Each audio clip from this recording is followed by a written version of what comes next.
Alors, on est à la Haggadah. Le livre qu'on fait, c'est le livre Aïn Yaakov. Ça s'appelle, c'est les Haggadot du Talmud. Par contre, le Talmud est partagé en deux styles de choses. Les halachot, le Mishnah qui discute les halachot, ça va aller jusqu'à la Gemara, Shulchan Aruch, etc. Et le gros morceau de la Gemara, c'est la Haggadah, les histoires. D'accord? Alors, les histoires, les enfants les connaissent, plein de gens connaissent. En réalité, les histoires, c'est des grands secrets qui sont cachés derrière. Alors, il y a un grand rave qui a rassemblé tout ça, il appelait ça Aïn Yaakov. D'accord? Ce sont tous les midrashim qui sont dans le Talmud. Ce pas des halachot, c'est des histoires, des allégories. Alors, on est à la Haggadah Kuf Kav Bet. Dans le dernier chapitre de Brachot, alors il va dire des choses qui ne sont pas très utiles concrètement aujourd'hui, mais qui sont très classiques. Amar Afrizda. Afrizda, il nous dit, c'est le passage qui parle des rêves. D'accord? Très gros morceau dans la Gemara qui parle des rêves. Alors il y a des choses qui sont actuelles aujourd'hui, il y a des choses qui ne servent à rien. Mais on apprend des tas de renseignements. Alors Afrizda il dit Kol chalom velo tevat. Il dit tout rêve qu'on fait, il doit entraîner un jeûne. Pourquoi? Parce qu'un lui un rêve, ça c'est la chita de toute la Gemara, c'est que les rêves servent à faire tchouva aux gens. Les rêves, c'est rarement pour annoncer des choses, c'est pour réveiller la teshuva. Ça doit secouer quelqu'un. Ça doit l'interpeller, comme on dit. D'accord? Alors lui, il dit, tout rêve que les gens font, il faut qu'il y ait un tevat, il faut qu'il y ait un jeûne qui aille avec. C'est-à-dire que la personne se réveille avec un malaise, et elle dit, ah non, je ne peux pas manger aujourd'hui, il faut que je jeûne. Ce rêve m'a contrarié. D'accord? Et Rav Rizda, il dit aussi, Chelma Bisha, un mauvais rêve, Atsivutei Mistaye. Un mauvais rêve, ça termine la tristesse. Qu'est-ce que ça veut dire? Ça veut dire que dans la journée, vous avez en vérité, vous allez passer par tous les sentiments possibles. La joie, la tristesse, la bonne humeur, le désespoir, l'espoir, tout, on va tout traverser dans une journée. L'individu traverse tout dans la journée. Par contre, puisqu'il y a une espèce de cycle, dans la journée vous passez tout. Donc il te dit, lui, il t'encourage, il te dit, tu as fait un mauvais rêve, et bien la tristesse que tu devais avoir pour la journée, tu l'as eue. Là, avec ce rêve, ça y est, tu en es quitte. Pas comme les gens ils font. Les gens, quand ils se réveillent du mauvais pied, ils vont rester tordus toute la journée. Quand ils se réveillent de bonne humeur, ils vont rester de bonne humeur toute la journée. Ça ne doit pas marcher comme ça. Tu dois savoir que la journée, elle doit être faite de tous les sentiments qui vont passer. Donc, comme un moment de la journée, tu dois être de mauvais poil, profite du rêve. Tu as eu un mauvais rêve, tu te réveilles, tu dis, oh là là, quel sale rêve que j'ai fait. Ben, la tristesse que tu as à ce moment-là, t'as rendu quitte de la tristesse pour la journée. C'est pour ça qu'il y a plein de gens, ils sont de bonne humeur quand ils se réveillent, alors ils croient que ça va durer toute la journée. Ben, on dit non, puisque tu es un moment de joie, mais tu as aussi un moment d'angoisse, un moment de scepticisme, un moment d'espoir. Hein? Donc lui, il est de bonne humeur toute la journée, ben, il croit toute la journée. Et puis à 11h, tac, on lui annonce une catastrophe. Oh, il y a quel satan alors. J'étais de bonne humeur, ça m'a bousillé la journée. Quelqu'un lui a répondu une phrase de travers, ça l'a dégoûté pour la journée. Il n'a pas compris qu'en vérité, il ne fallait pas être trop joyeux, il fallait être joyeux en disant voilà, on te donne 2 heures de joie, après on va te la bousiller ta joie. Donc dans 2 heures, tu changes de registre. Lui, il n'a pas voulu, donc on lui a envoyé une catastrophe. Et il croit que c'est le Satan qui lui a envoyé la catastrophe. Pas du tout. La journée, tu es fait pour avoir tous les sentiments qui passent. Donc si tu es de mauvais poil au réveil, sois de mauvais poil 5 minutes, comme ça tu es tranquille. Mais après, passe. Change de sentiment. Tu ne peux pas avoir un sentiment, tu ne dois pas avoir un sentiment unique toute la journée. Tu dois avoir tous les éventails de sentiments dans la journée. Et même si tu es au désespoir le plus terrible à 11h du matin, à 11h30, tu n'es plus au désespoir. Tu dis, bon, ça y est, tout s'arrangera. Vous avez compris? Donc les gens, ils ne fonctionnent pas comme ça. Les gens, ils fonctionnent avec des signes. Ils croient que c'est des signes. Ah oui, je me suis réveillé de mauvais poil, donc la journée elle va se passer. Et donc c'est lui qui entraîne la suite. Parce que s'il avait dit, bon, voilà, je suis quitte du désespoir, voilà. J'ai fait un seul rêve, ou alors je me suis réveillé il fait gris, je pense à des mauvaises choses. Au bout de 10 minutes, il allait m'enseigner. Je ne dois plus y penser. Pense à autre chose. C'est lui qui entretient le sentiment dans lequel il va être. Et il te dit, lui, Rafrizda, voilà, quand il y a un mauvais rêve, c'est très très bon. Bravo! Tu as un mauvais rêve, tu es quitte pour la tristesse de la journée. Ça y est. Tu as donné dans la tristesse le temps qu'il fallait. D'accord? Mais il dit par contre, Helma Tava, et voilà, il dit, si tu fais un bon rêve, voilà, tu as donné tu t'es rendu quitte de la joie pour la journée, par un bon rêve. Mais ça ne veut pas dire pour autant qu'après, tu ne vas pas avoir des nouvelles qui vont t'attrister. Ça n'a rien à voir. L'un et l'autre ne sont pas en contradiction. Vous avez compris?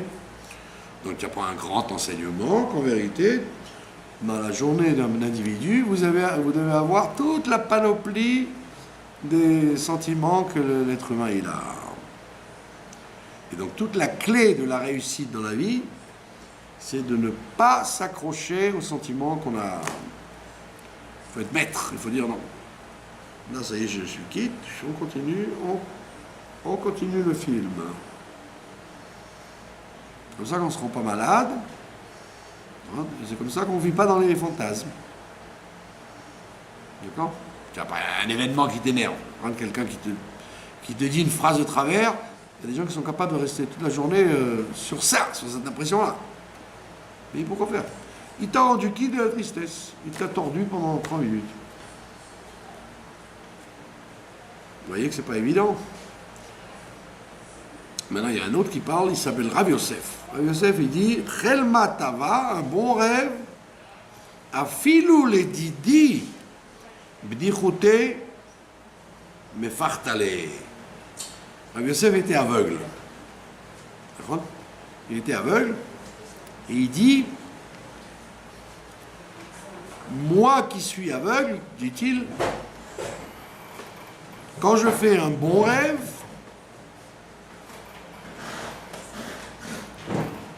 d'accord? Quand je fais un bon rêve, bédichouter une plaisanterie,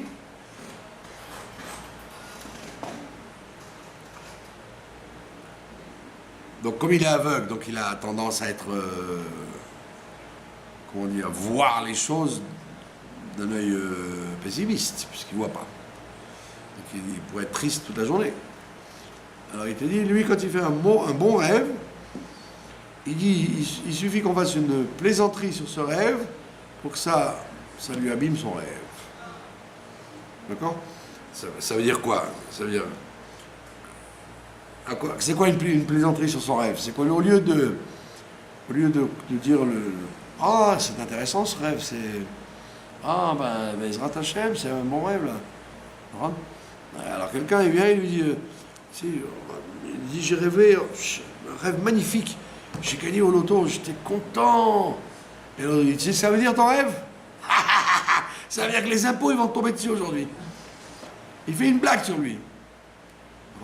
Et lui, il dit, c'est pas grave. La blague a renversé mon rêve, mais c'est pas grave, je m'en préoccupe pas davantage. Lui, il a eu le tort de lui raconter à lui le rêve, puisqu'il aurait dû... On sait très bien que quand on a un rêve qui nous tracasse, Il y a des gens qui ne se préoccupent pas de leur rêve. Il y a des gens, ils peuvent rêver, et ça les. Comment on dit? L'homme allait, mais l'homme mourit. Ni ça les rend joyeux, ni ça les rend tristes. Ça les rend égal. Ça leur est égal, totalement. Il y a des gens, oh, j'ai fait un rêve, il faut que je te le raconte. Ils sont très mystiques. Ils veulent voir une signification au rêve. D'accord? Alors, qu'est-ce qu'on te dit? Quand tu as un rêve, si ça t'embête, va voir 3 amis, et 3 amis qui savent la règle, ils vont te l'interpréter positivement. Tu rêves que tu es mort, par exemple. Donc tu te vois dans le rêve, dans un cercueil, on t'emmène, les Kaddish et tout. Ah, tu te rêves ou tu te l'éveilles? Oh là là là là, qu'est-ce que c'est que ce rêve que j'ai fait, ce rêve pourri que j'ai fait?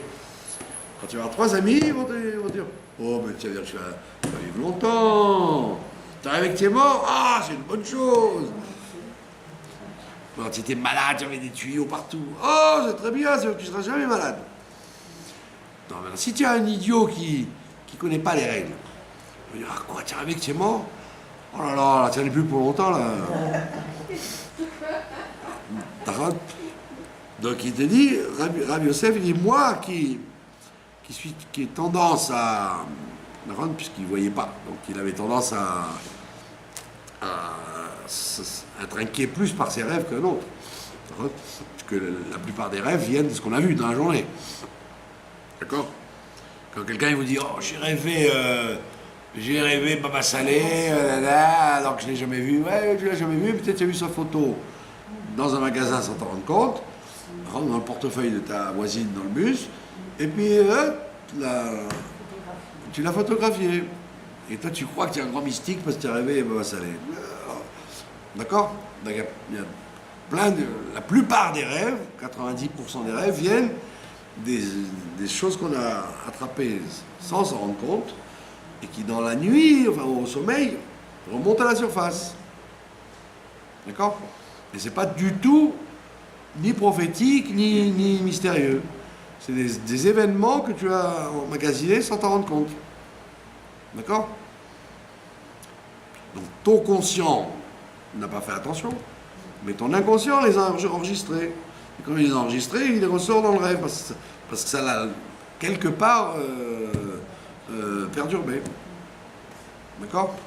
Même un truc idiot, d'accord? Un cafard qui passe. Tu n'as pas fait attention à lui, puis tu parlais, tu faisais autre chose. Et puis comme tu rêves un cafard. Ah, alors qu'est-ce que tu crois que c'est? Tu es envahi par les cafards? Non, c'est simplement ton dégoût du cafard est resté branché, et donc c'est ça que tu as retenu. Donc il dit, voilà, une plaisanterie peut annuler un rêve, un bon rêve. D'accord? Alors Frisda, Chelma, Bisha, Adif. Alors Frisda, il dit, sache qu'un mauvais rêve, c'est beaucoup mieux qu'un bon rêve. Pourquoi? Comme on l'a dit tout à l'heure, l'essentiel du rêve, c'est que les gens fassent tchouva. Quand tu rêves, tu dois te réveiller en disant, oh là là, il faut faire tchouva. Pas bien ça. Ce qui m'arrive, j'ai rêvé, donc je dois faire tchouva. Donc il dit, il vaut mieux un mauvais rêve. Parce qu'un mauvais rêve va t'inciter à faire tchouva. Tu vas dire, oh là là, je me suis mal conduit et tout, voilà, et la preuve, j'ai des mauvais rêves. Ah, il faut que j'arrange quelque chose. Alors que si tu fais un bon rêve, tu as tendance à penser que tu es un tzaddik. Dans le rêve, tout va bien, et te disent, c'est pas bon. Si tout va bien dans le rêve, c'est que tu vas être content de toi. D'accord? Et il dit, maintenant sache aussi une chose, tout bon rêve ne s'accomplit jamais entièrement. Tout rêve qu'on fait, même s'il y a un peu de prophétie dedans, un peu de vérité dedans, c'est pas toujours à 100% exact. D'accord? Pas prendre ça pour argent comptant. D'accord? Et il dit, même un mauvais rêve, ça ne s'accomplit pas non plus entièrement. Donc c'est pour ça qu'il faut être très très sceptique quand on a un rêve, de ne pas lui accorder trop d'importance. D'accord? Surtout que ça, c'est de la Gemara. Mais entre-temps, il y a les Rishonim qui sont intervenus, et eux, ils disent carrément, arrête de te prendre pour Yosef Hatzadik ou Pharaon. 98% des rêves viennent de l'estomac. Stomaca. Les rêves de l'estomac. Ça veut dire quoi? Ça veut dire si vous avez mal mangé avant de dormir, vous avez été à un mariage, vous avez trop mangé, premier plat, deuxième plat, et le vin, et le champagne, et les gâteaux, et là. Vous arrivez chez vous, vous mettez au lit, vous dormez comme une bête, mais vous allez faire des mauvais rêves parce que vous avez trop mangé. Donc vous allez rêver des cauchemars. Mais non, ou alors le contraire, tu n'as pas eu la force de te faire à manger, tu as dormi comme ça. En disant, qui dort dîne. On dit non, il ne faut jamais faire ça, qui dort ne dîne pas, il faut manger un peu, mais jamais dormir à jeun. Quand tu dors à jeun, tu ne fermes pas l'œil. Et si tu fermes l'œil, tu fais des cauchemars. Donc il te dit, tous les rêves que tu as, c'est des rêves de l'estomac. C'est en fonction de ce que tu as mangé, ta bonne humeur dans la journée. Et donc les Rishonim, ils disent aujourd'hui, les rêves, en grande majorité, c'est des bêtises. Moi, j'ai raconté quand j'étais jeune, j'étais moniteur de colonies de vacances. Et très souvent, c'est des colonies de vacances d'enfants difficiles, quoi. Alors, qu'est-ce qu'on faisait? Qu'est-ce qu'on faisait quand j'étais pas moniteur, quand j'étais colon? Qu'est-ce qu'on faisait quand quelqu'un a le pied qui dépasse du lit? Quelqu'un a le pied qui dépasse du drap. Vous prenez un verre d'eau, vous le versez sur l'orteil, quelques gouttes d'eau, ben vous êtes sûr qu'il va rêver qu'il est dans les chutes du Niagara, où il est dans un naufrage.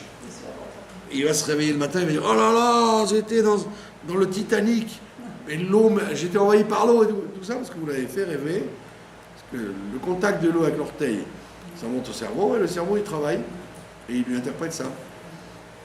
Ou alors, il suffit que vous lui mettez un drap chaud sur le bout de l'orteil, il va rêver qu'il est dans le feu. Donc on peut faire rêver les gens comme on veut, avec des trucs farfelus, quoi. D'accord? Combien de fois on a fait ça? C'est des gens qui dormaient, vous leur parlez dans l'oreille, vous leur dites des trucs, vous dites, ben, ça y est, vous influez sur le sommeil. Donc les Rishonim, ils vous disent aujourd'hui, les rêves, c'est les rêves de l'estomac, en majorité. C'est les résultats de votre digestion. D'accord?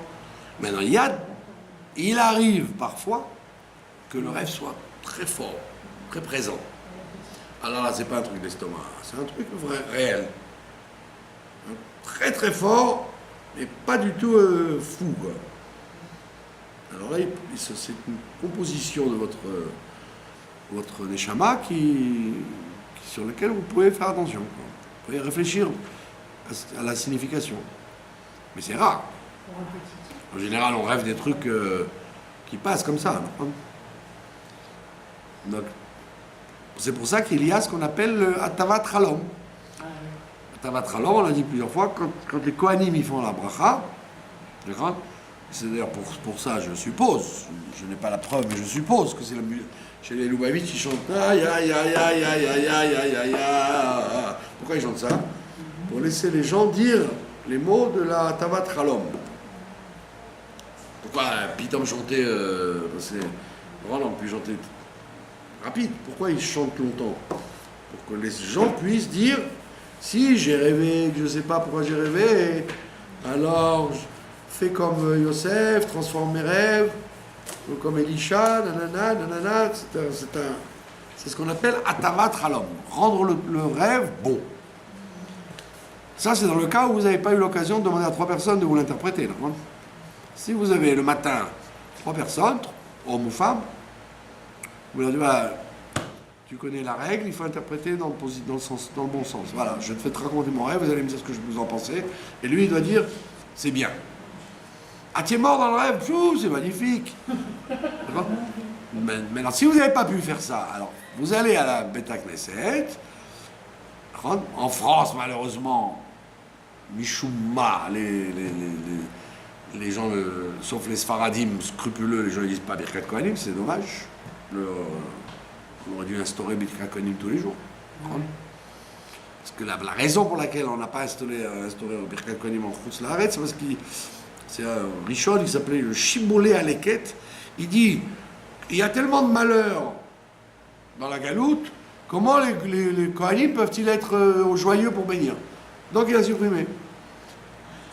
C'est un peu tiré par c'est un peu tiré par les péotes, comme on dit. D'accord? Donc ils ne font que au fait. Parce qu'au fait, tu es obligé d'être joyeux. Même si tu n'es pas joyeux, le Samarta Bechagecha, donc les Kehilot Ashkenaz et les Chassidim font pareil, ils ne font pas Birkat Kohanim sauf les fêtes. Alors les Sfaradim aussi, ils font rarement, ils font une fois de temps en temps le Shabbat. Alors c'est une mitzvah de la Torah de bénir tous les jours. Donc nous en Eretz Israël, qui avons la chance qu'il y ait la Birkat Kohanim tous les jours, donc si vous avez un rêve qui vous turlupine, alors quand vous allez à la synagogue, et au moment de la Birkat Kohanim, vous profitez de dire cet Atavat Chalom en pensant à votre rêve. Et si vous n'avez pas été dans la semaine, vous pouvez aller Shabbat. C'est pas obligé, c'est pas urgent. C'est pas une grande urgence. Mais il faut le savoir. Homme ou femme d'ailleurs. Atavat Chalom, c'est pour les hommes ou les femmes. Puisque... On va parler quand quelqu'un rêve d'un éléphant. Il y a une histoire comme ça dans la Gemara. Oui, c'est ce qu'on va dire. On va raconter ça, ouais. Ah, celui qui rêve de Pinchas, celui qui rêve. Mais ça, c'est effectivement. Attends, on a dit, il faut pour que c'est une signification, il faut rêver sans y avoir pensé. Si je vais au zoo et que je vois un éléphant, et que dans la nuit, par hasard, je rêve d'un éléphant, et on parle d'un éléphant alors que tu n'en as jamais vu. D'accord? Quand aujourd'hui, au Hachem, il y a des noirs à tous les coins de rue, si tu vois un noir, tu ne dis pas la bracha, Bao, Méchané, Abriot. Aujourd'hui, tu ne dis pas Bao, Méchané, Abriot. Tu vois, si tu es un blanc, tu dis ça.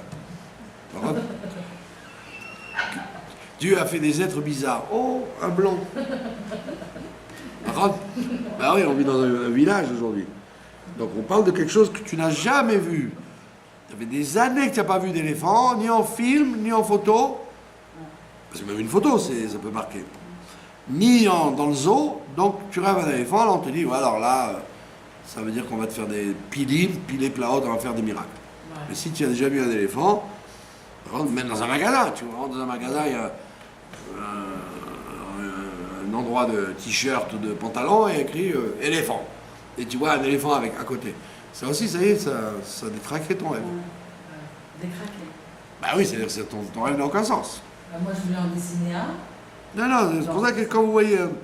c'est pas parce que la Gemara le dit que c'est aujourd'hui comme ça. Donc il te dit... c'est bien de faire un mauvais rêve, parce que tu vas faire tchouva grâce à ça. Et c'est pas bien de faire un bon rêve, parce que tu vas te dormir sur tes lauriers. D'accord?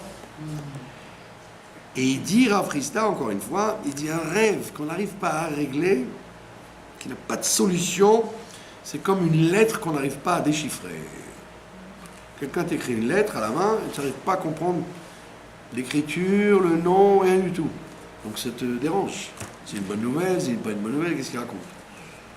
Donc, c'est pour ça qu'il te dit, si tu as une mauvaise nouvelle, si tu as un rêve que tu n'arrives pas à déchiffrer, fais le processus de Atavat Chalom le matin à la synagogue.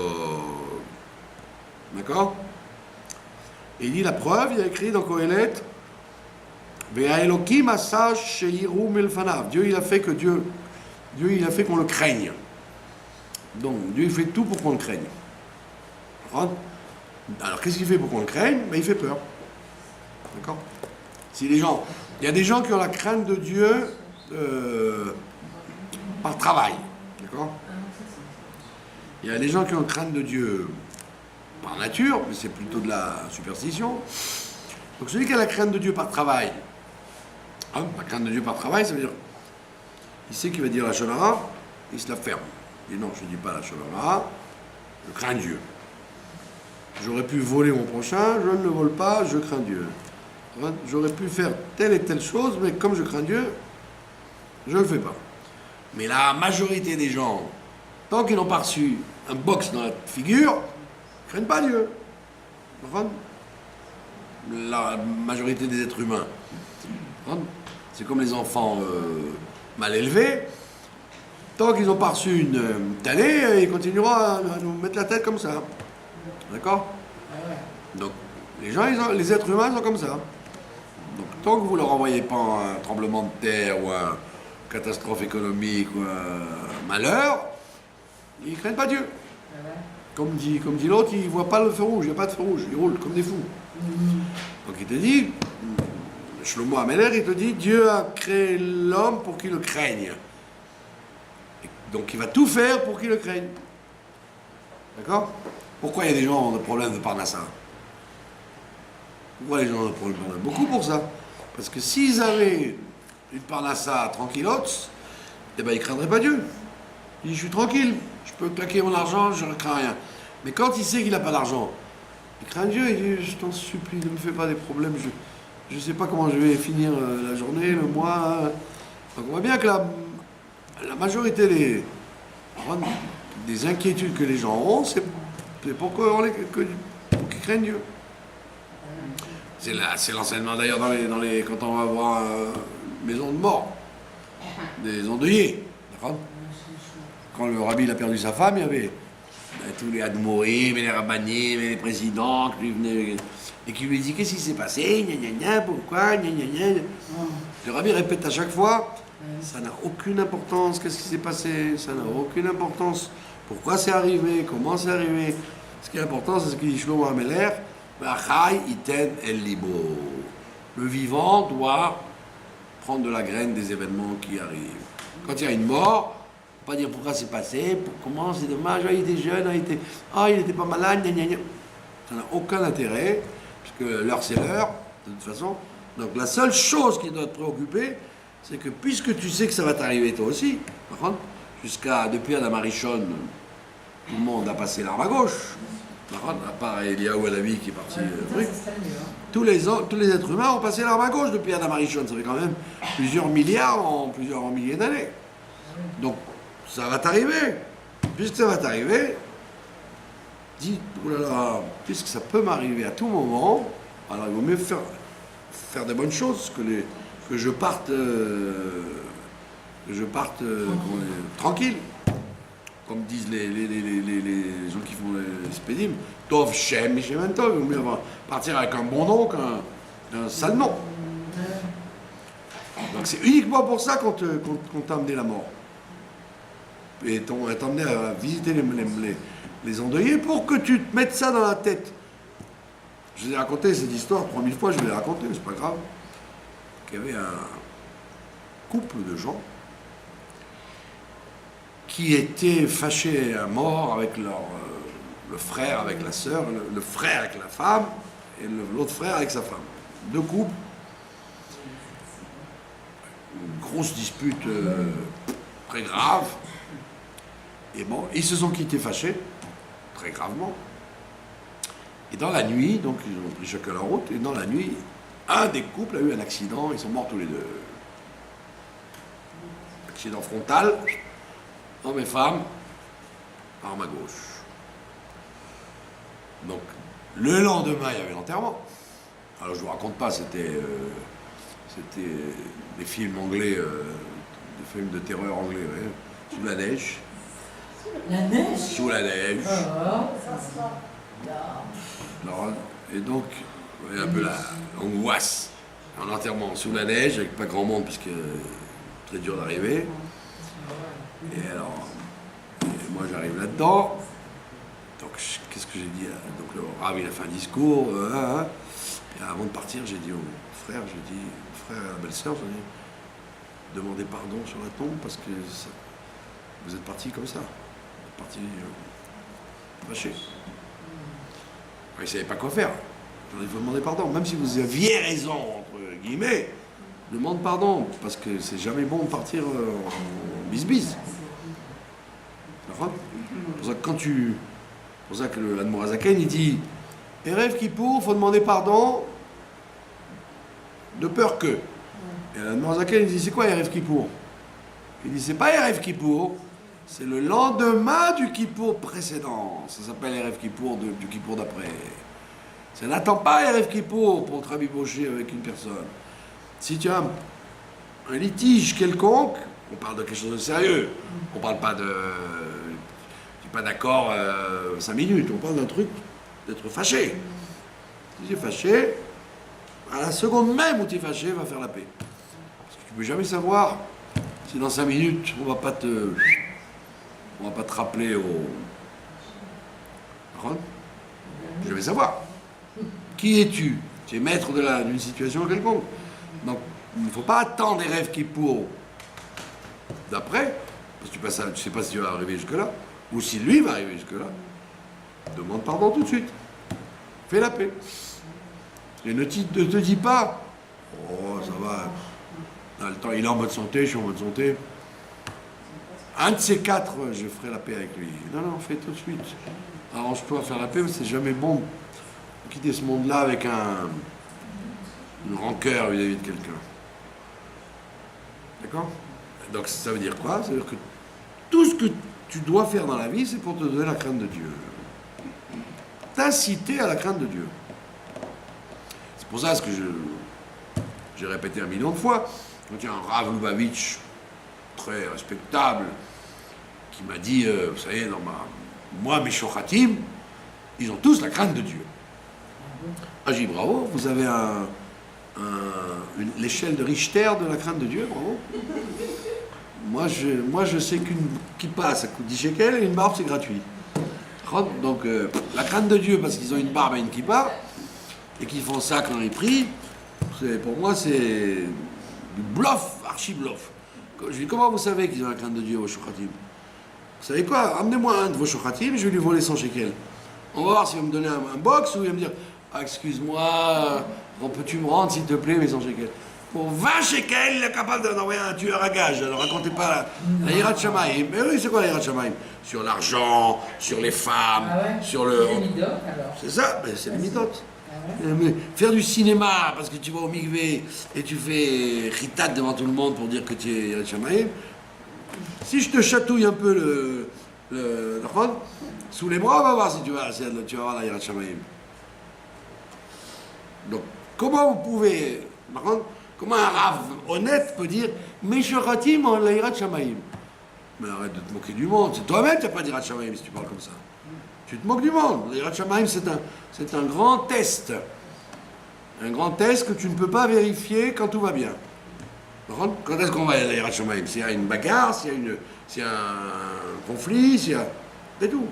Mais s'il n'y a rien, si tout va bien. Quand quelqu'un il essaye de vous doubler à la banque ou à la truc, c'est là où il y a la Yirat Shamayim.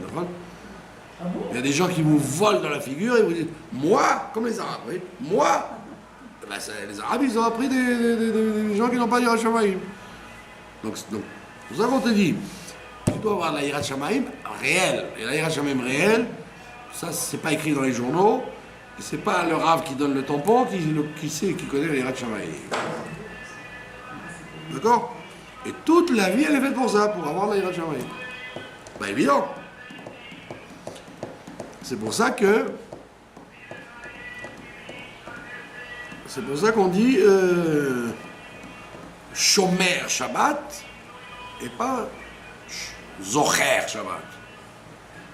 Pourquoi on est Shomer Shabbat? Parce que avoir peur du Shabbat, le respecter, c'est plus important que Zocher, c'est-à-dire je vais Kido, je mange bien, je mets une nappe blanche, ça c'est Zocher. Mais Shomer, c'est-à-dire j'évite les interdictions.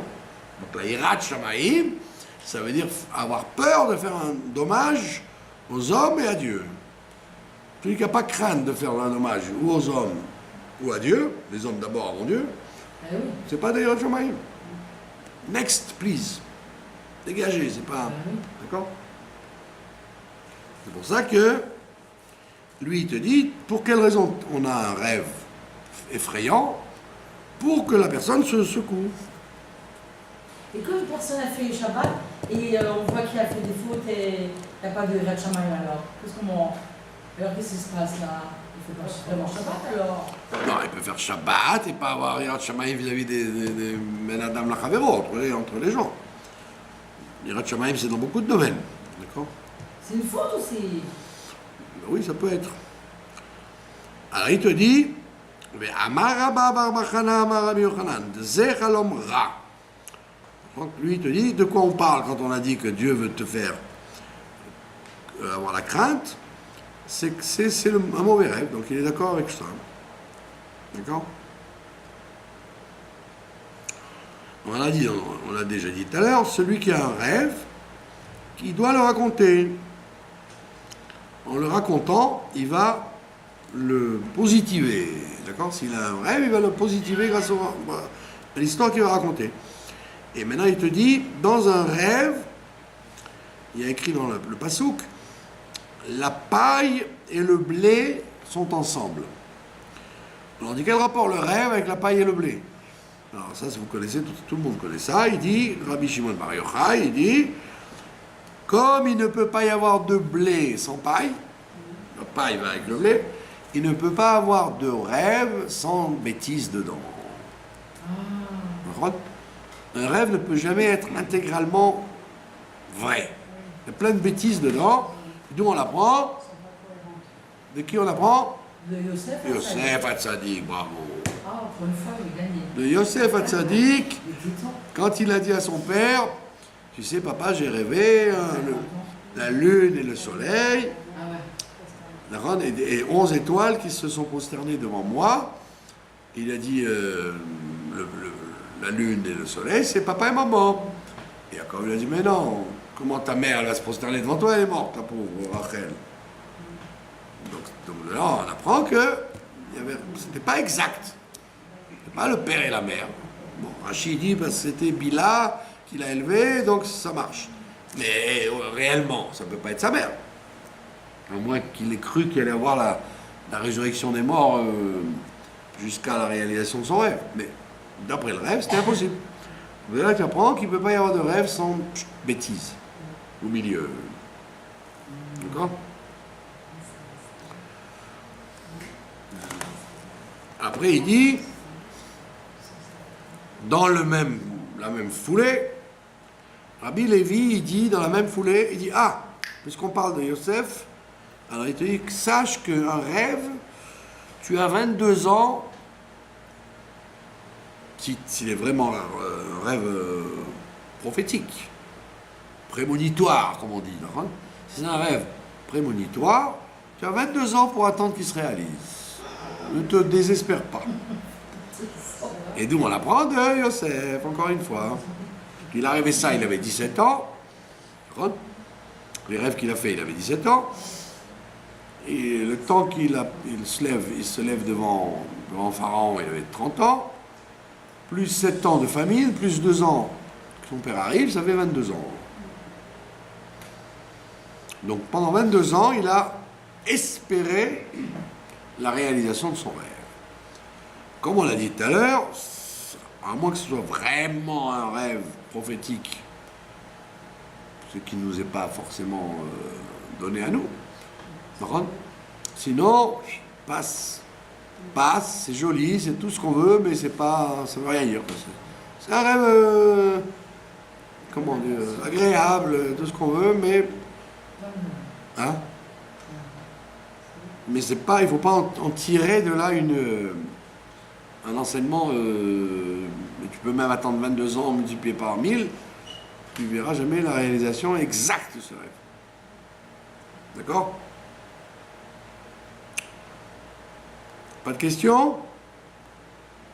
Non, pas de questions. Vous êtes bien calme.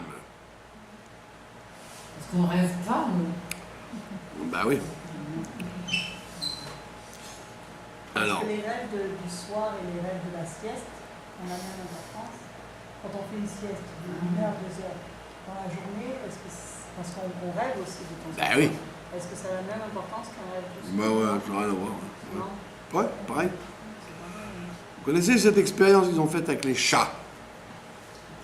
Les chats. Ils ont pris des chats et ils leur ont mis des électroencéphalogrammes autour du crâne. Et ils les ont, comme ça, ils les ont, en leur donnant à manger, à boire, tranquille.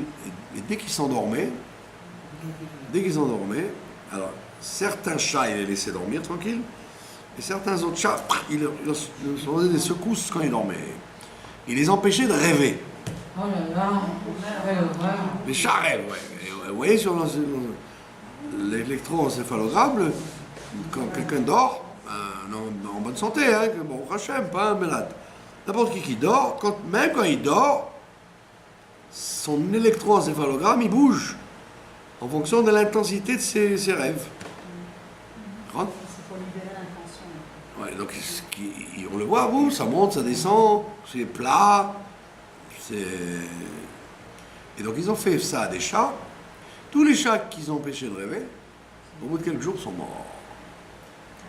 Ça veut dire que le plus embêtant, c'est quand on prive quelqu'un de dormir, c'est pas de la fatigue physique, c'est le fait qu'on ne le laisse pas rêver. On ne le laisse pas libérer ce qu'il voulait dans son rêve. Mais c'est l'inconscient ou c'est... C'est l'inconscient, mais tout dépend de ce que vous avez fait de la journée, quoi. Si vous avez des trucs constructifs, alors vous avez des rêves constructifs. Si vous pensez qu'il y a des ch'touillottes toute la journée, ben vous aurez des ch'touillottes en rêve. Comme le Ragat Chauvet, il rêvait du Rambam. Et le Rambam lui venait en rêve, il dit voilà pour la question que tu as, voilà comment je te règle mes problèmes. Maintenant, si vous rêvez si vous passez la journée à des trucs, comment dire, à manger. De tout style, vous ne rêverez que ce qui vous a préoccupé. Les carottes, C'est pour ça qu'on te dit, tout le monde n'est pas Yosef pour avoir un rêve qui va se réaliser dans 22 ans. Des fois, ça ne se réalisera jamais. D'accord? Ouais. On en a encore quelques minutes, mes chers enfants. Alors, Rav Huna, il dit... Et si quelqu'un vient dans la conscience comme ça et quelqu'un qui est décédé, tout ça, il y en a beaucoup des gens comme ça. Très souvent, les gens décédés viennent pour parler à leurs enfants, etc. Ah, c'est du vrai alors. Ah, ça, c'est vrai. Je vous le dis, moi, je suis un baba, moi. Vous connaissez le babaïsme? J'ai raconté, mais oui, j'ai raconté des tas d'histoires de gens qui m'ont raconté sur les morts. Je leur ai dit la solution. Une personne qui avait son père qui lui vient en rêve et qui lui dit ma fille, je suis pas bien couvert. Alors le téléphone, elle me dit qu'est-ce qu'il faut comprendre? Je dis c'est évident. Je dis la pierre tombale de votre papa bouge. Babaïsme, je m'habille en blanc d'ailleurs. Ça rapporte. Ah oui. Elle me dit quel rapport? La pierre tombale de mon papa, elle bouge. Je dis oui. Téléphonez à la compagnie et vous allez voir que c'est ça. Elle téléphone. Il dit écoutez, effectivement, il y a eu des inondations dans la région de Nice, etc. Et effectivement, on doit vérifier s'il n'y a pas eu des pierres tombales qui ont été endommagées par les inondations. Et donc elle a dit bon voilà, faites le nécessaire. Tac, ils ont rebétonné bien comme il faut la pierre tombale. Quelques jours après, le papa il rêve à sa fille et il lui dit maintenant je suis bien. Maintenant je suis bien couvert. Alors c'est pas du babaïsme ça? Ça veut dire que voilà, on peut pas dire que c'est du bluff. Parce qu'elle rêve le père qui lui dit je suis pas bien, après il dit je suis bien. Etc. Moi je dois raconter des centaines sur les morts. Après que je crois que les morts sont morts, moi, je n'ai jamais pensé un instant que les morts sont morts. Quand je dis le Tfila, Baruch Hashem Mechaya Metim, je pense à nous. On ressuscite les morts, c'est nous les morts, c'est pas les morts. Les morts sont pas morts du tout. Ils font ils sont morts. Mais ils sont très très conscients, comme j'ai raconté tout à l'heure chez les gens chez qui on était, la bougie. Vous connaissez cette histoire de la bougie? Quand vous allumez une bougie pour un mort, ça dit que quelqu'un que vous connaissez, famille, pas famille, non, mais chané. Quand vous allumez la bougie pour quelqu'un, très souvent, la bougie reste très longtemps, Ah oui. et très souvent, elle s'éteint. Et ça veut dire quoi? Que le mort, il veut pas de vous. Ah ouais. Ah bon? Si vous êtes bien avec le mort, par exemple, le tzaddik ou le parent, le tonton, la grand-mère, ce que je sais, la bougie reste allumée, ça veut dire qu'elle est contente d'être avec vous, elle reste allumée jusqu'à l'épuisement de l'huile. Si elle s'éteint, alors il n'y avait pas de vent, c'était pas une bougie de Chine, c'était pas... Alors, j'ai fait attention, l'allumette, tout était clair. Puis Tom, je vois 11h du soir, elle est éteinte, qu'est-ce qu'elle a? C'est pas longtemps que j'ai allumé. Ça veut dire que le mort, il veut pas de votre bougie. Ah ouais. Moi, j'en ai fait l'expérience. J'ai allumé pour quelqu'un. Ouais, j'ai allumé pour quelqu'un et j'ai pas bien parlé sur lui. Ouais. Eh ben, 2 heures après, la bougie a été éteinte. Et j'ai rien dit à personne. Hein. Non, comme c'était Shabbat, de toute façon, je ne pouvais pas rallumer. Alors qu'un autre personnage, je l'ai encensé, hein, la bougie a duré 48 heures, alors que c'était une bougie de 24 heures. Moi-même, je me suis dit, attends, mais qu'est-ce que... C'est la même marque, hein, la même marque de bougie, sans vent, sans truc. Et il n'y a pas que moi, c'est arrivé à plein de gens. Et les gens ne croient pas, ils se disent, non, j'ai utilisé une mauvaise bougie. Mais non, c'est parce que le mort, il veut de ta bougie ou il n'en veut pas. Quand il n'en veut pas, il dit, allez, hop, je m'en vais d'ici, il s'éteint. C'est pour ça qu'à Kippour, d'ailleurs, c'est une raison pour laquelle à Kippour, on allume une bougie pour les morts dans la synagogue, pas à la maison. Et on la met dans un plateau mélangé avec les autres. Pour que personne sache celle de qui. Ah bon? Parce que dans le cas où il y en a qui s'éteignent, si la personne a dit, oh là là, j'ai allumé pour mes parents et ça s'est éteint, waouh, c'est pas bon. Pour pas qu'ils sachent, pour pas que ça les contrarie, alors le shamash les mélange. Pour pas qu'il y ait d'endroit fixe. Vous avez compris? Donc ça veut dire que la relation entre nous et les morts, c'est pas une relation... ils sont partis, alors ça y est, ils n'ont plus rien à voir avec nous. Ils s'occupent, ils sont très au courant et très... Et ils fonctionnent, quoi. Pour leur intérêt aussi, hein, pour le Kaddish, pour que les enfants, les petits-enfants fassent ce qu'ils veulent. Mais ils sont là. Et donc là, il te dit... pourquoi on a parlé de ça? Pour dire que... Pourquoi a-t-on parlé de ça? Les rêves. Ouais, pour dire que les rêves sont très souvent, quand c'est des rêves de gens qui sont partis, Ouais. c'est eux qui viennent vous dire les messages, quoi. On raconte ça dans plein d'histoires de la Gemara ou des histoires chassidiques, mais c'est des trucs fréquents. Des trucs très fréquents. Moi, je connais quelqu'un qui a, comme dans les histoires chassidiques, pas longtemps, quelqu'un qui arrivait chez ses parents, et son père lui disait, tu sais, dans la cuisine, la vaisselle n'est pas faite. Et il s'est réveillé, la cuisine, la vaisselle n'est pas faite. Son père était mort depuis quelques années. Il dit, la cuisine, la vaisselle n'est pas faite. Pourquoi il vient me dire ça alors?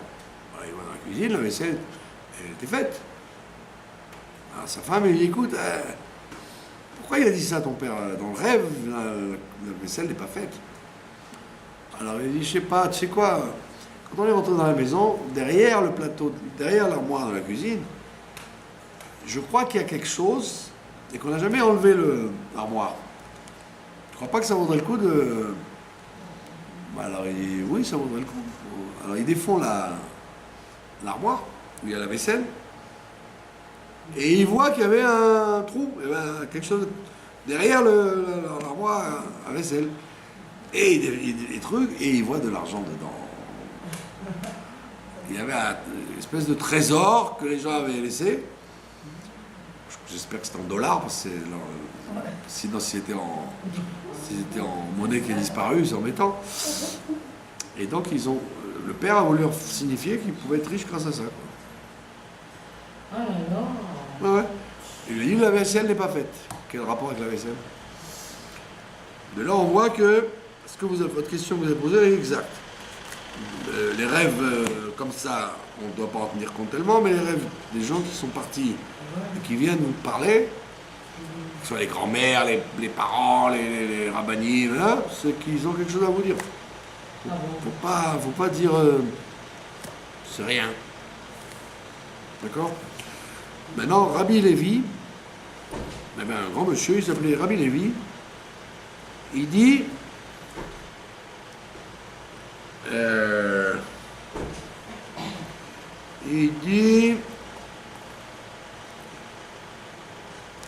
à quelqu'un de bien, on lui montre un mauvais rêve, et à un rachat, on lui montre un bon rêve. Classique, c'est classique ça. Hein? Pourquoi? Comme on l'a dit, quand quelqu'un est bien, on lui fait un mauvais rêve, parce qu'il va se remettre en cause grâce au mauvais rêve. D'accord? Par contre, quelqu'un qui est rachat, on va lui faire un bon rêve pour ne pas lui laisser la porte à la tchouva. D'accord? Voilà, c'est intéressant parce qu'il n'amène pas les exemples qu'on connaît d'ailleurs. Et la Gemara, elle dit, toute sa vie, David Ameller n'a fait que des mauvais rêves. D'accord? Bon, alors, Mais comment c'est possible? David Ameller, c'est vrai que c'est un personnage comme Shaoul, etc. Si aujourd'hui il y avait un psychiatre, si vous leur disiez allongez-vous, s'il vous plaît, ils ont trouvé qu'ils sont un peu perturbés. David Ameller, Shaoul Ameller. Vous voyez, comme vous lisez les Télim, vous voyez, il a une humeur un peu changeante. Des fois, il est très joyeux, puis je suis poursuivi par tout le monde. Il est un peu parano. Aussi bien lui que Shaoul Ameller. Que Dieu me pardonne, mais c'est ce qui ressort quand vous lisez le texte. Vous dites, attends, mais il ne peut jamais avoir... Chaque mise-mort, il est composé comme ça. Au début, il dit, je suis entouré d'ennemis, nanana, et puis à la fin, il dit, ouf, mais Dieu va m'aider. C'est jamais stable. Et donc, c'est amusant parce que la Torah ne fait pas de mythologie, quoi. Elle ne vous montre pas David Ameller ou Shaoul comme des Hercules. Elle vous les montre comme des gens à problème. Des gens qui ont des problèmes psychologiques.